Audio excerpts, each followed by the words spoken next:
তোমাকে আমার জারজ বাচ্চার মা হতে হবে, এই জন্যই তোমাকে তুলে আনা হয়েছে। সম্পূর্ণ অচেনা অজানা এক পুরুষের মুখে এহেন কথা শুনে চমকে উঠল নেহা। সে বুঝে উঠতে পারছিল না এসবের মানে কি। এদিকে নেহাকে চুপ দেখে পুরুষ কণ্ঠটি আবার বলে ওঠে, তো কাজ শুরু করা যাক। নেহা সাথে সাথে চিৎকার করে বলে, খবরদার, একদম আমার কাছে আসার চেষ্টা করবেন না। যদি এমনটা করেন তো।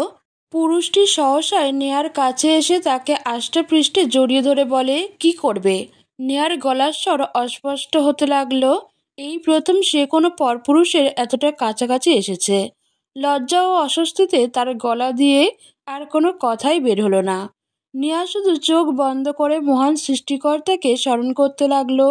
পুরুষটি নেহার এহেন অবস্থা দেখে তার গলায় নিজের মুখ ডুবিয়ে বলল, আমার জারজ বাচ্চার মা হওয়ার জন্য তৈরি হও। নেহা এবার কান্না জড়ানো কণ্ঠে বলে, কে আপনি? আর কেনই বা এমন করছেন? আমি তো আপনাকে চিনি না, আপনার কোনো ক্ষতিও করিনি। হুশ, তোমার এত কথা শোনার জন্য এখানে তুলে আনা হয়নি। যে কাজের জন্য নিয়ে আসা হয়েছে তার জন্য তৈরি হও। আপনি কি কোনো সাইকো নাকি? এসব কি বলছেন? প্লিজ আমায় ছেড়ে দিন, যেতে দিন আমায়। আজ আমার বিয়ে। সহসাই পুরুষটি বিকট শব্দে হেসে বলল, বিয়ে? হাহ, এসব বড্ড বোরিং কনসেপ্ট। এখনকার যুগে কে বিয়ে করে? সবাই তো just room date, one night stand নিয়ে পড়ে থাকে। আমি অন্য মেয়েদের মতো নই, প্লিজ আমায় যেতে দিন। এত প্লিজ প্লিজ করো না, আমি এই শব্দটাকে ঘৃণা করি। কেন আমার সাথে এমন করছেন আপনি? পুরুষটি আর নেহার কোনো কথা শোনার প্রয়োজন বোধ করল না। তৎক্ষণাৎ নেহার নাকে একটি রুমাল চেপে ধরে পুনরায় তাকে অজ্ঞান করে দিল। অতঃপর নেহার অচেতন দেহটা বিছানায় শুইয়ে দিয়ে বলে উঠল, ইটস টাইম ফর এনজয়, বলেই নিজের শার্টের বোতাম খুলতে শুরু করলো। চারিদিকে আলোক সজ্জায় সজ্জিত পুরো বিয়ে বাড়িটা যেন এক মুহূর্তে শোকের বাড়িতে পরিণত হয়েছে। আজহার চৌধুরী হতাশ হয়ে বসে পড়লেন সোফায়। তার সামনেই দাঁড়িয়ে তার স্ত্রী বিপাশা চৌধুরী রাগে থমথমে স্বরে বললেন, তোমাকে আমি আগেই বলেছিলাম এই বিয়ের ব্যাপারে ভাবতে, কিন্তু তুমি আমার কোনো কথা শুনলে না। নিজের ভাইজিকে আমার ছেলের বউ করতে চাইলে। এখন এর ফলাফল কি হলো দেখেছো? আমাদের সবার মুখে চুনকালি মাখিয়ে তোমার মাসুম এতিম ভাইজি পালিয়ে গেল। খুব আদরের ছিল না তোমার? আজ দেখো কিভাবে তোমার মুখে জুতা মেরে পালিয়ে গেল। আজহার চৌধুরী কিছু বলতে যাবেন, এমন সময় তার একমাত্র ছেলে আরাব চৌধুরী সেখানে চলে এলো। আরাবের পরনে একটা সুন্দর শেরওয়ানি, মাথায় পাগড়ি। দেখে স্পষ্ট বোঝা যাচ্ছে যে বিয়ের উদ্দেশ্যে তার এই সাজ। আরাব এসেই বলে উঠল, আম্মু, আব্বু, আমাদের উচিত এখন নিজেদের মধ্যে এসব তর্ক না করে নেহাকে খোঁজা। আমি নিশ্চিত নেহা কখনো নিজে থেকে পালায়নি। নিশ্চয়ই ও কোনো সমস্যায় ফেসেছে। আজহার চৌধুরী রেগে বলেন, এসব কথা আমাকে না বুঝিয়ে নিজের আম্মুকে বোঝাও। সে কোনো কিছু না জেনে বুঝেই নিজের মতো কথা বানিয়ে নিচ্ছে। বিপাশা চৌধুরী মুখ বাঁকিয়ে বলেন, হ্যাঁ, তোমাদের বাপ ছেলের কাছে তো আমি ভিলেন, আর ওই নেহা একদম ধোয়া তুলসী পাতা। বেশ, যাও খুঁজে বেড়াও ওকে। এত কিছুর পরেও তোমাদের টনক নড়ল না। আরাব নিজের মা বাবার এমন কথায় বেজায় বিরক্ত হলো। বিরক্তিতেই কপালে হাত দিয়ে বলল, তোমাদের যদি ঝগড়া করার হয় তো করতে থাকো, কিন্তু আমার এখন নেহাকে খুঁজতে যেতে হবে, তো সেই কাজেই যাচ্ছি আমি, বলেই আরাব বেরিয়ে যায়। এদিকে আজহার চৌধুরীও বলেন, আমারও আর এখানে থেকে কাজ নেই। তোমার বাজে কথা শোনার থেকে আমি গিয়ে নিজের ভাইজিকে খুঁজি, সেটাই বরং ভালো হবে, বলে তিনিও বেরিয়ে যান। এদিকে বিপাশা চৌধুরী নাক মুখ কুঁচকে বলেন, ওই মেয়ে আর ফিরবে নাকি? আর ফিরলেও কিছুতেই আমি ওকে নিজের ছেলের বউ হতে দেব না। যেই মেয়ে বিয়ের আসর থেকে পালিয়ে গেছে তাকে আমি কিছুতেই নিজের ছেলের সাথে বিয়ে দেব না। নেহা নিবু নিবু চোখে আশেপাশে তাকালো। চারিপাশের অন্ধকার যেন গ্রাস করতে লাগলো তাকে। নেহা উঠে বসতেই এক শীতল হাওয়া বয়ে যায় তার শরীর বেয়ে। নিজেকে সম্পূর্ণ অনাবৃত অবস্থায় আবিষ্কার করে গেছে। তার শরীরে একটা সুতোও ছিল না। নেহা লজ্জায় বিছনার চাদর জড়িয়ে আড়ষ্ট হয়ে চেঁচিয়ে ওঠে। এমন সময় হঠাৎ একটা পুরুষ এসে তার সামনে দাঁড়ায়। নেহা ডুকরে উঠে বলে, কে আপনি? আর কি করেছেন আমার সাথে? এত করে যখন জানতে চাচ্ছ তো জেনে নাও। আমি হলাম আহির। আমার এই নামটাই যথেষ্ট আমার পরিচয় দেওয়ার জন্য। আর যদি জানতে চাও কি করেছি, তো এর উত্তর হলো তোমাকে আমার বাচ্চার মা হওয়ার ব্যবস্থা করে দিয়েছি। কেন করলেন আপনি আমার সাথে এমন? কি ক্ষতি করেছিলাম আমি আপনার? হুশ, এত কথা শুনতে চায় না, বাস্তবতাটা মেনে নাও। এটাই তোমার জন্য ভালো, যদিও এখনো অনেক কিছুই মেনে নিতে হবে তোমায়। নেহা পুরো ভেঙে পড়ল আহির নামক এই অজানা ব্যক্তিটার কথায়। এক নিমিষেই তার জীবনটা কত এলোমেলো হয়ে গেল। কোথায় সে ভেবেছিল আজ তার পছন্দের ব্যক্তি তার আরাব ভাইয়ের বউ হবে, কিন্তু তার ভাগ্যে যেন সেই সুখ একেবারে লেখা ছিল না। বিয়ের সাজের জন্য পার্লারে যাওয়ার পথে কে বা কারা তাকে তুলে নিয়ে আসে, আর তারপরই তার জীবনে ঘটে যায় এই ট্র্যাজিক ঘটনা। নেহা এখনো বুঝে উঠতে পারছে না কেন তাকে এত কিছু সহ্য করতে হলো। সে তো জ্ঞানত কারো ক্ষতি করেনি। ছোটবেলায় নিজের মা বাবাকে হারানোর পর চাচার ভালোবাসা ও চাচির অবজ্ঞা মেনে বড় হয়েছে। তার চাচা আজহার চৌধুরী তাকে নিজের মেয়ের মতোই দেখতেন, তাই তো নিজের পুত্রবধূ করে কাছে রাখতে চাইছিলেন। অথচ আজ সেই চাচার সামনে গিয়ে দাঁড়ানোর মতো মুখ তার নেই। তার মধ্যে যে পবিত্রতা, যে সতেজতা ছিল, তা যেন এক লহমায় শেষ হয়ে গেল। নেয়ার এখন ইচ্ছা করছে নিজেকে শেষ করে দিয়ে এই অপবিত্র জীবন থেকে মুক্তি নেয়ার। আইর নামক ব্যক্তিটা যেন তার এই ইচ্ছাটা বুঝল, আর তাই তো নেহাকে উদ্দেশ্য করে বলল, নিজের কোনো ক্ষতি করার চেষ্টা করবে না ভুলেও।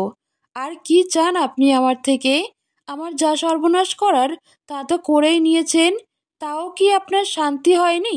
আমি আমার বাচ্চাকে চাই। তোমাকে আমার বাচ্চাকে এই পৃথিবীতে আনতে হবে, সেটা যে কোনো মূল্যেই। এজন্য আমার যা করা দরকার আমি করব। নেহা ক্রোধে ফুঁসে উঠে বলল, আপনার মতো শয়তানের নাজায়েজ বাচ্চাকে জন্ম দেওয়ার থেকে আমার গলায় দড়ি দিয়ে মরে যাওয়া অনেক ভালো। বলেই সে উঠতে নেবে, এমন সময় আহির এগিয়ে এসে নেহার গলায় একটা ইঞ্জেকশন পুশ করে, যাতে করে নেহা তখনই আবার জ্ঞান হারিয়ে আহিরের বাহুডোরে লুটিয়ে পড়ে। আহির একটা শয়তানি হেসে বলে, তুমি এত সহজে মরে গেলে যে আমি মজা পাবো না নেহা। তোমায় তরপাতে দেখবো, কষ্ট পেতে দেখবো, নিজের মান সম্মান হারিয়ে পাগলের মতো কাঁদতে দেখবো, তাহলেই তো আমার শান্তি। এজন্যই অপেক্ষা করো। মৃত্যু কোনো শান্তি হলো নাকি? তোমাকে মৃত্যুর থেকেও ভয়াবহ জীবন দেব আমি। নেয়ার জ্ঞান ফিরতে সে নিজেকে একটা অন্ধকার ঘরে হাত পা বাঁধা অবস্থায় আবিষ্কার করল। ভয়ে সে চিৎকার করে বলে উঠল, কিন্তু তার আর্তনাদের শব্দ যেন ঘরের চার দেয়ালেই চাপা পড়ে গেল। নেয়া কাঁদতে শুরু করে দিল। নিজের প্রতি হওয়া এই অবিচারের জন্য সৃষ্টিকর্তার কাছে নানা অভিযোগ দিতে লাগলো। নেয়া বলল, কেন আল্লাহ, কেন আমার সাথে এমন হলো? আমি তো কারো কোনো ক্ষতি করিনি, কখনো কোনো অন্যায় কাজও করিনি, তাহলে আমাকে এসব দিন কেন দেখতে হলো? এমন সময় হঠাৎ করে দরজা খোলার শব্দ হলো। নেয়া বলে উঠল, কে? কিন্তু বিপরীত দিক থেকে কোনো শব্দ হলো না। ধীরে ধীরে কেউ একজন এগিয়ে এসে নেয়ার সামনে বসে পড়ল। অতঃপর নিষ্ঠুর কণ্ঠে বলল, এই খাবারটা খেয়ে নাও। কণ্ঠটা চিনতে বেগ পেতে হলো না নেহার। এটা ওই আহিরের কণ্ঠস্বর। নেহা সাথে সাথেই চিৎকার করে উঠল, বলল, খাবো না আমি কিচ্ছু। পারলে আমায় বিষ এনে দিন, বিষ খেয়ে আমি নিজেকে শেষ করে দেই। বিষ তো তুমি পাবে না সুইটহার্ট, কারণ তোমার জীবন বিষের থেকেও বিষাক্ত হবে। আর এখন এই খাবারটুকু তোমাকে খেতেই হবে। খাবো না আমি, কি করবেন?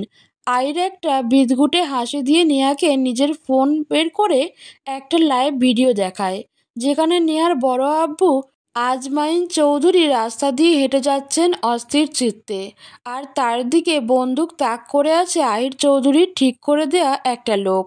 নেহা এই দৃশ্য দেখে বলে ওঠে, না, আমার বড় আব্বু, ওনার কোনো ক্ষতি করবেন না প্লিজ। যদি চাও যে তোমার বড় আব্বুর কোনো ক্ষতি না হোক, তাহলে ভদ্র মেয়ের মতো এই খাবার খেয়ে নাও।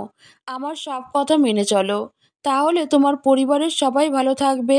আর না হলে, বেশ, আমি খাবো, তবুও আমার বড় আব্বুর কিচ্ছু করবেন না। Good girl. বলেই আহির নেয়ার মুখের সামনে খাবার ধরল। নেয়া বলল, আমার হাতের বাঁধন খুলে দিন, আমি নিজের হাতে খেতে চাই। আমাকে কি এতটাই বোকা ভেবেছ? খেতে হলে তোমায় আমার হাতেই খেতে হবে। আপনার মতো একটা জঘন্য মানুষের হাতে আমি কিছুতেই খাবো না। মনে হয় তুমি নিজের বড় আব্বুর ভালো চাও না। নেহা চোখ বন্ধ করে দাঁত খিঁচে বলল, বেশ, খাইয়ে দিন আমায়। আহির নেহাকে খাইয়ে দিতে লাগলো। নেহাও চুপচাপ খেতে লাগলো। খাওয়া শেষ হতেই আহির উঠে যেতে লাগলো। এমন সময় নেহা অস্থির চিত্তে বলল, এভাবে আর কতদিন আমায় বন্দি করে রাখবেন? কেন করছেন আমার সাথে এমন? যতদিন না পর্যন্ত আমার সন্তানের মা হবে ততদিন তোমায় এইভাবেই থাকতে হবে। আর যদি কারণ জানতে চাও তো সেটা তোমার না জানলেও চলবে আপাতত। সঠিক সময়ে আমি ঠিকই জানিয়ে দেব। আপনি যা করছেন তা জঘন্য অপরাধ। এর শাস্তি আপনি পাবেনই। বলেই নেহা কান্নায় ভেঙে পড়ল। আইর বলল, শাস্তির ভয় এই আইর করে না। সে শুধু অন্যকে শাস্তি দেয়, যেমন এখন তোমাকে দেব। তোমার মাধ্যমে আরেকজনকে তার কৃতকর্মের ফল ভোগ করাবো। মানে, আইর কোনো প্রশ্নের উত্তর না দিয়ে বেরিয়ে যায়। এদিকে নেহা আবার বন্দী হয়ে পড়ে অন্ধকার চার দেয়ালের মাঝে। কয়েক মাস পর আজমাইন চৌধুরী হতাশ চিত্তে বসে আছেন সোফায়। বিপাশা চৌধুরী এক কাপ চা এনে তার সামনে রাখলো। আজমাইন চৌধুরী চায়ে চুমুক দিতেই তিনি বলে উঠলেন, তোমরা বাপ ছেলে মিলে শুধু শুধু সময় নষ্ট করছো। যে হারিয়ে যায় তাকে খুঁজে পাওয়া যায়, কিন্তু যে নিজের ইচ্ছায় লুকিয়ে থাকে তার খোঁজ তোমরা কিভাবে পাবে? আজমাইন চৌধুরী চায়ের কাপে চুমুক দিয়ে বলে, আমার নেহার সম্পর্কে কি আমার থেকেও বেশি জানো তুমি? হতে পারে ও আমার ভাইয়ের মেয়ে, কিন্তু ছোট থেকে ওকে আমি নিজের মেয়ের মতোই মানুষ করেছি। নিজের ছেলে আরাবের থেকেও বেশি ভালোবাসা দিয়েছি ওকে। আর ও নিজেও তো আমাকে নিজের বাবার জায়গাটাই দিয়েছিল।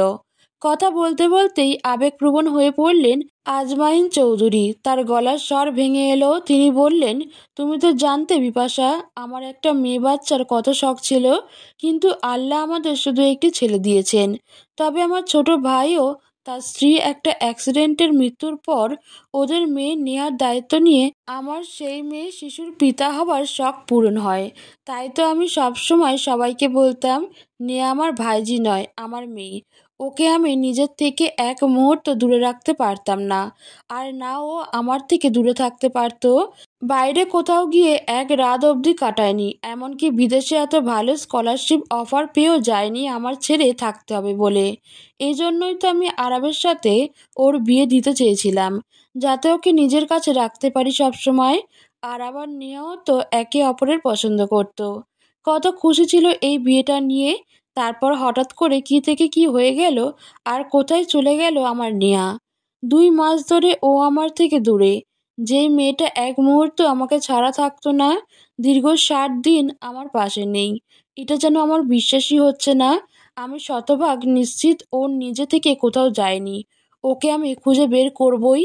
বলে আজমাইন চৌধুরী উঠে দাঁড়ান। অতঃপর আবারও বাইরে বের হন। বিপাশা চৌধুরী দীর্ঘশ্বাস ফেলে চায়ের কাপটা নিয়ে চলে যান। নেহা ফ্যাল ফ্যাল চোখে তাকিয়ে আছে। এই 2 মাসে বন্দি থাকায় তার শরীর অনেকটাই ভেঙে পড়েছে। সুন্দর চেহারাতেও এসেছে মলিনতা। ডাক্তার তার চেক আপ করছিল। সামনেই ছিল আহির নামক ওই শয়তানটা। চেক আপ শেষ হতেই আহির ডাক্তারকে জিজ্ঞেস করলো, কি হলো ডাক্তার, কি বুঝলেন? কংগ্রাচুলেশন মিস্টার আহির, অবশেষে আপনার ইচ্ছা পূরণের পথে। আপনি বাবা হতে চলেছেন। She is pregnant. কথাটা শুনেই আহির হেসে উঠল। আর এদিকে নেহার গায়ে যেন বজ্রপাত হলো। সে চেঁচিয়ে উঠে বলল, না, এটা হতে পারে না। এই জঘন্য লোকটার বাচ্চা কিছুতেই আমার মধ্যে বেড়ে উঠতে পারে না। আমি নিজেকে শেষ করে দেব, তবুও এনার বাচ্চার জন্ম দেওয়ার কলঙ্কের ভাগিদার হতে পারবো না। বলেই নেহা ফুঁপিয়ে উঠল। কিন্তু তার এর বেশি কিছু করার ছিল না, কারণ তাকে এখনো অবধি বেঁধেই রাখা হয়েছিল। আহির ডাক্তারের দিকে একটা চেক এগিয়ে দিয়ে বলে, এই নিন, আমাকে এত বড় একটা খুশির খবর দেয়ায় এটা আপনার পুরস্কার। ডাক্তার খুশি মনে চেকটা নিয়ে বেরিয়ে গেল। এদিকে নেহার কান্নার গতি বাড়ল। বিগত 2 মাস এই আহির নামক লোকটা জ্ঞানে অজ্ঞানে কতবার যে নেহার সাথে ঘনিষ্ঠ হয়েছে তার কোনো হিসাব নেই। বাচ্চা পাওয়ার জন্য এতটাই নিষ্ঠুর হয়ে উঠেছিল সে যে এই 2টা মাস নেহার জীবন একদম নরক বানিয়ে দিয়েছে। নেহার শরীরে থাকা বিভিন্ন আঁচড় ও কামড়ের দাগ যেন তার এই অসহায়ত্বের সাক্ষী হয়ে গেছে। নেহাকে মনে করিয়ে দিচ্ছে দীর্ঘ 2 মাস যাবৎ অসংখ্যবার এই আহির নামক পুরুষের বাজে স্পর্শগুলো, তার দ্বারা ধর্ষিত হবার গ্লানিগুলো। নেহা পাগলের মতো বলতে থাকে, আমি কিছুতেই আপনার বাচ্চাকে জন্ম দেব না। কিছুতেই না। কথাটা বলতে বলতেই তার সামনে ভেসে ওঠে তার প্রিয় পুরুষ আরাফ ভাইয়ের চেহারা। মনে ওঠে একসাথে কাটানো সুন্দর মুহূর্তগুলো, একে অপরকে দেয়া সব প্রতিশ্রুতি। মনে পড়ে নিজের বড় আব্বুর কথাও। নেহা বলে ওঠে, আর কখনো তোমাদের সামনে দাঁড়ানোর মুখ আমার রইল না। এর থেকে তো মৃত্যুও শ্রেয় ছিল। নেহার হাত পায়ের ব্যথা চরমে উঠেছে। দীর্ঘ 2 মাস থেকে এভাবে হাত পা বাঁধা অবস্থায় জীবনযাপন করছে সে। ধীরে ধীরে অভ্যস্ত হয়ে গেলেও মাঝে মাঝে এত ব্যথা অনুভূত হয় যে ইচ্ছে করে শরীর থেকে হাত পা কেটে আলাদা করে দিতে। আজকেও যথাসময়ে নেহার শারীরিক চেক আপ ও খাবার খাওয়ানোর জন্য দরজা খোলা হলো। আহির এগিয়ে এসে নেহার পাশে বসে তার পেটে আলতো করে হাত বুলিয়ে বলল, আমার বাচ্চা কেমন আছে? নিজের বাবাকে মিস করছিলে? নেহা চরম ঘৃণা নিয়ে আবিরের দিকে তাকায়, কিন্তু কিচ্ছু বলে না। আজকাল এই লোকটার সাথে কথা বলতেও তার চরম ঘৃণা লাগে। এমন সময় আইরের পেছনে দাঁড়িয়ে থাকা এক রমণী বলে ওঠে, নিজের হবু বাচ্চার মায়ের সাথে আমার দেখা করাবি না আহির? আহির পিছন ফিরে তাকিয়ে হালকা হেসে বলে, অবশ্যই, এদিকে আয় নাতাশা। এই হলো নেহা চৌধুরী, আমার হবু বাচ্চার মা। নেহা এবার চকিত তাকালো তার সামনে দাঁড়ানো এক রমণীর দিকে। পরনে ডাক্তারের পোশাক, চেহারায় অভিজাত্যের আভাস। নারীটি হেসে বলল, হ্যালো মিস নেহা চৌধুরী, আমি হলাম ডাক্তার নাতাশা খান। এছাড়াও আমার আরও একটা পরিচয় আছে, আমি আহিরের বেস্ট ফ্রেন্ড। আপনার সাথে দেখা করে ভালো লাগলো। এরই মধ্যে আহির নেহার মুখের সামনে খাবার ধরে বলল, এত কথা বলার টাইম নেই আজ আমার। এখান থেকে একটা জরুরি মিটিংয়ে যেতে হবে, জলদি খাবারটা খেয়ে নাও। নেহা আজ আর মুখ খুলল না। আহির রেগে বলল, রোজ রোজ আমার এই এক নাটক আমার ভালো লাগে না নেহা।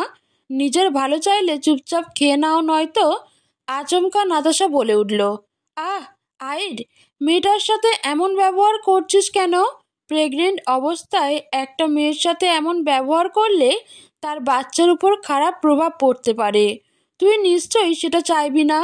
আয়ের বিরক্তিতে জাতীয় শব্দ করে বলে, আরে কি করব আমি? এই মেয়েটা আমায় একটুও শান্তিতে থাকতে দেয় না। জবে থেকে এসেছে আমার মাথাটা খারাপ করে রেখে দিয়েছে। মরার খুব শখ ওর। আরে মরার হলে আমার বাচ্চাটা জন্ম দিয়ে যেখানে পারিস গিয়ে মরিস, কিন্তু যতদিন আমার বাচ্চা তোর পেটে আছে ততদিন তোকে বাঁচতে হবে। নাতাশা আইরের হাত থেকে খাবারের থালাটা নিয়ে বলল, তুই বললি না তোর অফিসে কোনো একটা জরুরি মিটিং আছে? তুই বরং সেখানে যা, ওকে আমি খাবার খাইয়ে দেব। তুই পারবি? কেন, আমার ওপর ভরসা নেই তোর? তোর থেকে বেশি ভরসা আমি আজ অবধি কাউকে করেছি? বলেই আইর উঠে দাঁড়ালো। অতঃপর নেয়ার উদ্দেশ্যে বলে, আমি এখন যাচ্ছি, ফিরতে একটু দেরি হবে। এসে যদি শুনেছি তুমি আমার বান্ধবীর সাথে কোনো খারাপ আচরণ করেছো বা ওর কোনো কথা অমান্য করেছো, তাহলে বাকিটা পরে দেখে নেব। বলেই সে বেরিয়ে যায়। আইরের চলে যাওয়ার নিশ্চয়তা পেতেই নাতাশা ভাতের থালাটা নেয়ার মুখের সামনে নিয়ে এসে বলে, এসো খাবারটা খেয়ে নাও। নেয়া অশ্রুসিক্ত কণ্ঠে বলে, খাবো না আমি। নিয়ে যান এই খাবার। কেন মিছে জেদ করছো? এই জেদ করে কোনো লাভ নেই। আমি আহিরকে যতটা চিনি, তুমি যতই জেদ করো ওর জেদের কাছে হার মানতে হবে তোমায়। আপনিও তো একজন নারী, উপরন্তু একজন ডাক্তার। আপনি অন্তত আমার দিকটা ভেবে দেখুন। কি অন্যায় করেছি আমি? কিসের জন্য আপনার বন্ধু আহির আমাকে এই নরক যন্ত্রণা দিচ্ছে? আরে ওনাকে তো আমি চিনিও না। নাতাশা দীর্ঘ শ্বাস ফেলে বলে, আসলে একটা কথা কি জানো, আমরা সবসময় যা ভোগ করি তা আমাদের নিজেদের কর্মফল নয়। অনেক সময় আমাদের আপনজনের করা কর্মের ফলও আমাদের ভোগ করতে হয়। মানে কার্মা। শুনেছো শব্দটা? অনেকটা এমনই। তার মানে কি মিস্টার আহির আমার উপর অন্য কারোর রাগ মেটাচ্ছে? কিন্তু আমি তো নির্দোষ। আমায় শাস্তি কেন দিচ্ছেন উনি? লিসেন, এ ব্যাপারে আমি কিছু বলতে পারবো না, কারণ আমাকেও আহির এ বিষয়ে কিছু বলেনি। আমি যতটুকু আন্দাজ করতে পেরেছি তাই তোমায় বললাম। আপনি একজন নারী হয়ে আমার কষ্টটা বোঝার চেষ্টা করুন। ওই আহির, উনি দীর্ঘদিন আমায় এখানে বন্দি রেখে আমার উপর পাশবিক, উপরন্তু আমার গর্ভে ওনার নাজায়েজ সন্তান। আমি এটা মানতে পারছি না। আপনি আমায় সাহায্য করুন প্লিজ। কী রকম সাহায্য চাও তুমি? আমি এখান থেকে চলে যেতে চাই। ব্যাস, আমায় শুধু এখান থেকে যাবার ব্যবস্থা করে দিন, আমি তাতেই খুশি। তুমি একটু বেশি আবদার করছো না? আমার শুধু একটু মুক্তি চাই। জানেন, দীর্ঘ 2 মাস আমি এই ঘরের 4 দেয়ালের মধ্যে বন্দি, ঠিকভাবে খোলা হাওয়ায় নিঃশ্বাস পর্যন্ত নেইনি। তোমায় এখান থেকে বাইরে পাঠিয়ে আমার তো কোনো লাভ নেই, উল্টে ক্ষতিই আছে। কারণ আয়ের যদি জানতে পারে আমি তোমায় বাইরে পাঠিয়েছি, তাহলে উনি কিছু জানবেন না। আপনি শুধু আমায় বাইরে বেরোনোর ব্যবস্থা করে দিন। নাতাশা কিছু একটা ভেবে বলে, বেশ, আমি করব তোমায় সাহায্য। তবে তোমাকেও তার জন্য আমার একটা কাজ করতে হবে। কি কাজ? আগে এই খাবারটুকু খেয়ে নাও, তারপর বলছি। নেহা চুপচাপ খাবার খেয়ে নেয়। খাবারটা শেষ হতেই নেহা বলে, বলুন, আমায় কি বলতে হবে? তোমার পেটের এই বাচ্চাটাকে নষ্ট করতে হবে মানে? দেখো, আমি যা বলছি তোমার ভালোর জন্যই বলছি। তুমি যদি এখান থেকে বেরিয়ে যাও তাহলে এই বাচ্চাটার কি পরিচয় দেবে? সমাজ কি বাচ্চাটাকে গ্রহণ করবে? সমাজে তো মুখে দেখাতে পারবে না। কিন্তু আপনি কেন চান যে আমি বাচ্চাটা নষ্ট করি? আপনি তো আইরের। তোমায় এত কথা জানতে হবে না। তুমি পালাতে চাও কিনা বলো? হ্যাঁ, চাই। তাহলে আমি যা বলছি তাই করো। এখান থেকে বের হয়ে সরাসরি এই ঠিকানায় যাবে। এটা আমার একজন পরিচিত ডাক্তারের ঠিকানা। আমি ওখানে কথা বলে রাখবো। তুমি গিয়ে আমার নাম বললেই ওখানে ওরা তোমার অ্যাবর্শন ব্যবস্থা করে দেবে। বলেই নেয়ার হাতে একটা চিরকুট দিয়ে বলে, একটু অপেক্ষা করো, আমি তোমার পালানোর ব্যবস্থা করে দিচ্ছি। নেয়ার মনে ভরসা জাগে, এবার সে পালাতে পারবে। এদিকে নাতাশা মনে মনে বলে, আয় শুধু আমার। ও হয়তো আমার এই একতরফা ভালোবাসার অনুভূতি কখনো বুঝতে পারিনি। আমাকে শুধু বন্ধু ভেবেছে, কিন্তু আমি ওকে সেই নজরে দেখিনি কখনো। আমি থাকতে অন্য কেউ ওর বাচ্চার মা হবে, সেটা আমি হতে দেব না। তার জন্য যদি আমাকে আইনের বিরুদ্ধে যেতে হয় তো যাব। ছেলেদের মন বলা যায় না। যদি বাচ্চা হবার পর প্রতিশোধের নেশা ভুলে এই নেহাকেও আপন করে নেয়, আমি বেঁচে থাকতে সেটা কিছুতেই হতে দেব না। না থাকবে এই বাচ্চা, আর না থাকবে এই নেহা। আমি এমন ব্যবস্থা করে রেখেছি যে ওখানে গেলেই বাচ্চাটার সাথে সাথে ওই নেহাকেও উনি শেষ করে দেবেন। আমার আর আইরের মাঝে কেউ আসবে না, কেউ না। নেহা অসহায় চিত্তে রাস্তা ধরে হাঁটতে লাগলো। এতদিন পর বাইরের আলোয় সংস্পর্শে এলো সে। নেহা ভাবলো আর দেরি করা যাবে না, এখনই তাকে হাসপাতালে যেতে হবে, আর নিজের পরিবারের সাথেও যোগাযোগ করতে হবে। নেহা দ্রুত গতিতে পা চালাতে লাগলো। এতদিন বন্দি থাকায় ঠিকভাবে হাঁটতেও পারছিল না। রাস্তায় হোঁচট খেয়ে পড়ছিল বারংবার, তবুও মনের সাহস নিয়ে উঠে দাঁড়িয়ে যাচ্ছিল। চোখ বন্ধ করে নিজেই নিজের সাথে শপথ করে বলে, তোকে পারতেই হবে নেহা, নিজের জন্য এটা তোকে করতেই হবে। বলেই সে নতুন উদ্যমে উঠে দাঁড়িয়ে হাসপাতালে পৌঁছে যায়। হাসপাতালে পৌঁছে ডাক্তারের কেবিনের কাছাকাছি যায়। নাতাশার নাম বলতেই বাইরে থাকা ডাক্তারের সহকর্মী বলে ওঠেন, একটু অপেক্ষা করুন। নেহা বলে ওঠে, আপনার ফোনটা একটু দেবেন, আমার বাড়িতে যোগাযোগ করব। তিনি ফোনটা দেন। নেহা নিজের বড় আব্বুর নাম্বারে ডায়াল করে, কিন্তু রিং হলেও ফোনটা রিসিভ হয় না। কিছু সময় পর রিসিভ হতেই আজমাইন চৌধুরী বলে ওঠেন, হ্যালো, কে?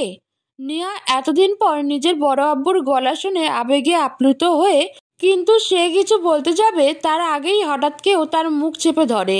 নেহার কানে ফিসফিস করে বলে, পালানোর খুব শখ না তোর? তোর সব শখ এবার আমি বের করব। নেহার চুলের মুঠি ধরে টানতে টানতে তাকে নিয়ে এসে ফ্লোরে ফেললো আইর। ফুঁসে উঠে বলল, তোর সাহস কি করে হলো পালানোর চেষ্টা করার? নেহা নিঃশব্দে কাঁদতে লাগলো। সে তো এই জীবন থেকে মুক্ত হয়ে হাসপাতাল অবধি পৌঁছেই গিয়েছিল, কিন্তু আইর কোনোভাবে তার খোঁজ পেয়ে উপস্থিত হয় হাসপাতালে।